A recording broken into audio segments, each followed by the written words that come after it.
नमस्कार दोस्तों। क्या पाकिस्तान युद्ध चाहता है? क्या वो युद्ध की तैयारी कर रहा है? क्योंकि पाकिस्तान के इस्लामाबाद में आज एक प्रोटेस्ट निकाला गया। उसमें जनता बोल रही है कि अगर पानी नहीं दिया तो शांति से नहीं रहने देंगे। क्या अब ये हमें शांति से रहना सिखाएंगे?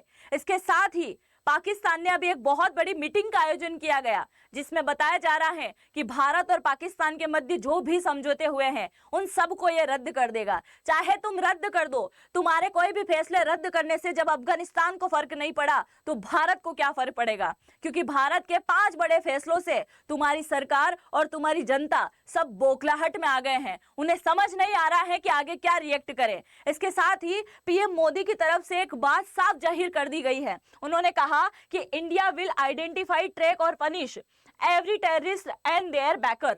उन्होंने कहा है कि पाकिस्तान के जो भी आतंकवादियों के द्वारा अभी हमला किया गया है उन आतंकवादियों को तो सजा मिलेगी ही मिलेगी, पर इनके पीछे जिन व्यक्तियों का हाथ है हम उन्हें भी नहीं छोड़ने वाले हैं। इसके साथ ही पाकिस्तान के इस्लामाबाद में अभी वाटर वारफेयर के नाम पे एक नए प्रकार की नीति इन लोगों ने शुरू कर दी। नारेबाजी कर रहे हैं जोर जोर से। क्या बोल रहे हैं? No water no peace. मतलब तुम लोग अब सिखाओगे कि शांति से कैसे रहते हैं। अगर तुम्हें शांति चाहिए होती तो तुम कभी भी अटैक नहीं करते। और अगर पाकिस्तान इससे पल्ला झाड़ने की कोशिश कर रहा है, पाकिस्तान बोल रहा है कि इसमें हमारा कोई हाथ नहीं है, तो अभी तक पाकिस्तान के पीएम की तरफ से कोई ट्वीट क्यों नहीं आया? पाकिस्तान के लोगों ने अभी तक क्यों नहीं बोला कि भारत के साथ गलत हुआ है? पाकिस्तान की तरफ से भारत को लेके ऐसी कोई टिप्पणी अभी तक क्यों नहीं की गई है? हालांकि आतंकवादी देश जो है वो केवल पाकिस्तान है और पाकिस्तान ही एकमात्र ऐसा देश है जो इनको ट्रेनिंग भी दे रहा है। तो ये तुम्हारे यहाँ के नागरिक तो हुए ना, तुम बोल रहे हो कि हमारे यहाँ के नहीं है।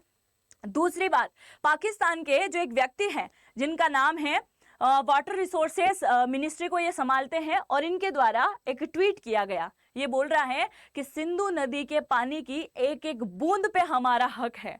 ये इनका हक है, ये बोल रहे हैं ये हमारा हक है। और भारत ने जो अभी 5 बड़े फैसलों में से 1960 के सिंधु नदी जल समझौते को लेकर ये डरपोक और कायरता वाली हरकत करी है ना, इसको लेकर हम कभी भी जो है भारत को सही नहीं समझेंगे। मतलब ये बोल रहा है कि भारत की जो ये अभी जो हरकतें हैं ना, ये डरपोक वाली हरकतें हैं। मतलब ये देश बताएगा कि भारत डरपोक है क्या है। देखो जरा। इसके साथ ही यहाँ पे देखिए कि पाकिस्तान के जो यहाँ के पीएम हैं और इनके साथ में पाकिस्तान के चीफ आसिफ मुनीर और इनके साथ जो इनके बड़े बड़े लीडर्स हैं, इन सब की एक बैठक हुई है।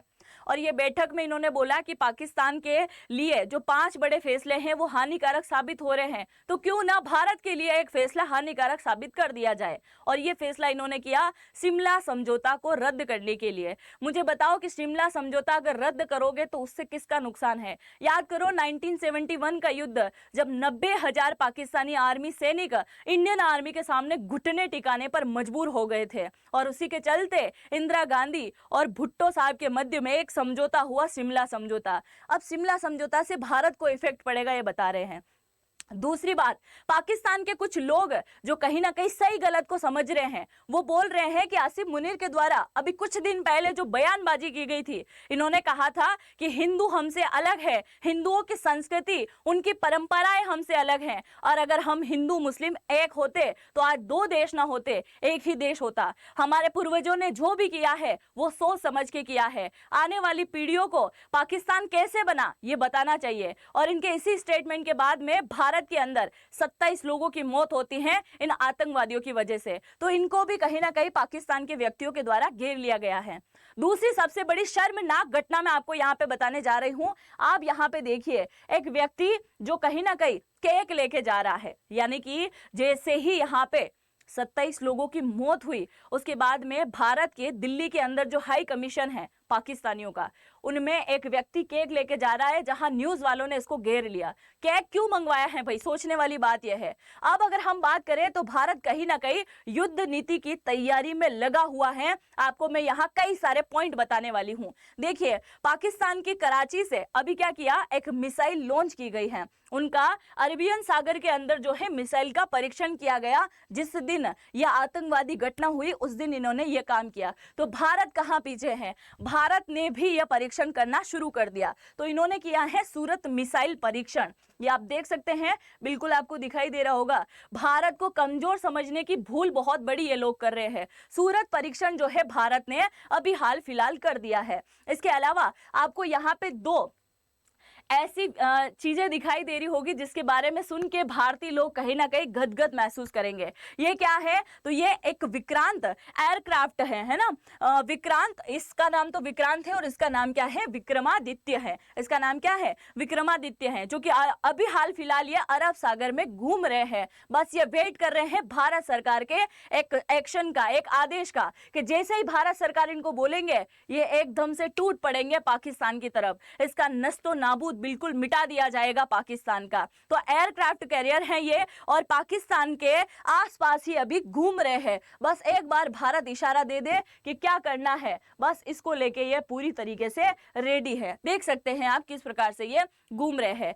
एक हमने रशिया से लिया था और एक भारत ने खुद ही रेडी किया था। ठीक है, तो ये बहुत पावरफुल बात है। अब दूसरी सबसे बड़ी बात यह है कि पाकिस्तान ने अभी हाल फिलहाल बोला ना कि हमने आतंकवादी को नहीं भेजा था, तो उनके लिए एक बहुत दुखद खबर मैं यहाँ पे आपको बता दूं। अभी हाल ही में क्या हुआ है, ये स्पाइक सैटेलाइट जो है ये खुफिया सैटेलाइट है जिसको भारत ने लॉन्च कर दिया है और ये सैटेलाइट अब पाकिस्तान के आसपास ही घूमने वाली है कि पाकिस्तान के अंदर क्या हलचल चल रही है, पाकिस्तान के लोग क्या खा पी रहे हैं, हर चीज को यहाँ से देखा जा सकता है। दूसरा, पाकिस्तान ने बोला था ना कि हमने टेररिस्ट नहीं भेजा है, तो पीओके के अंदर आप किस चीज की ट्रेनिंग देते हो? पीओके में ट्रेनिंग दे दे के इनको जम्मू कश्मीर के अंदर आप भेज देते हो। तो खासकर पीओके के ऊपर भी अब इससे निगरानी रखी जाएगी, मतलब पाकिस्तान की हर एक हरकत पे यहाँ पे नजर रखी जाएगी। इनसे चुन चुन के अब यहाँ पे बदला लिया जाएगा, आप यहाँ देख सकते हैं। दूसरा, सबसे बड़ी शर्मनाक बात यह है कि अगर कोई व्यक्ति सही को सही और गलत को गलत बोलता है तो पाकिस्तानी लोग इसी के ऊपर भड़क जाते हैं। ये पाकिस्तान के क्रिकेटर है, इनका नाम है दानिश कनेरिया। इन्होंने बोला है कि पाकिस्तान की जो शर्मनाक हरकत है इसको लेकर कहीं ना कहीं दुनिया में एक अलग नाम जाने वाला है। और अगर पाकिस्तान सरकार बोल रही है कि इसमें हाथ नहीं है, तो पाकिस्तान के पीएम शहबाज शरीफ से रिलेटेड अभी तक कोई भी ट्वीट क्यों नहीं आया है?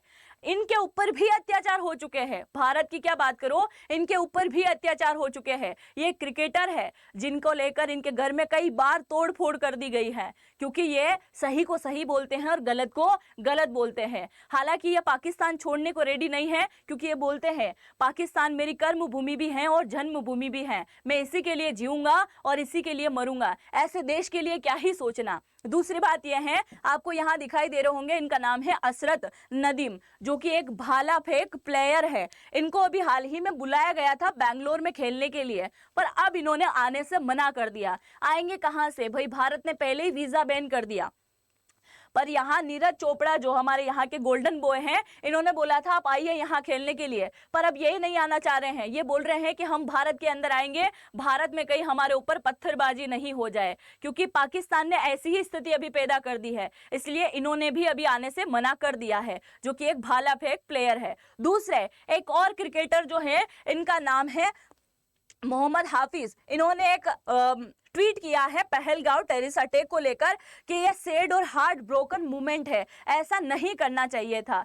तो वहां के आर्मी चीफ को इनको लेकर भी मिर्ची लग गई, क्या ऐसा कैसे बोल रहे हो। अब पाकिस्तान को ये बात बिल्कुल भी नहीं भूलनी चाहिए कि पाकिस्तान के आसपास जो है अब खतरा मंडरा रहा है, क्योंकि हमारे पास में जो एयरक्राफ्ट है ना, उसमें से 36 एयरक्राफ्ट में से 18 हमने बांग्लादेश और चाइना की बॉर्डर पे बिठा रखा है और 18 केवल पाकिस्तान के लिए बिठा रखा है। तो अब याद रखिए, केवल भारत सरकार का एक आदेश ही काफी है। इंडियन आर्मी भी बिल्कुल रेडी है, एयरक्राफ्ट भी रेडी है, हर प्रकार की चीजें यहाँ पे रेडी हैं। बस एक आदेश मिला और तुम्हारे यहाँ पे धमाके शुरू। तो इसीलिए पाकिस्तान अपनी हरकतों से बिल्कुल बाज आ जाओ, क्योंकि इतनी सारी चीजें करने के बाद में तुम हर बार पल्ला झाड़ने की कोशिश करते हो कि इतने युद्ध होने के बाद भी भारत का ऐसा कोई रिएक्शन नहीं आया। तो अब जरा सुधर के रहना।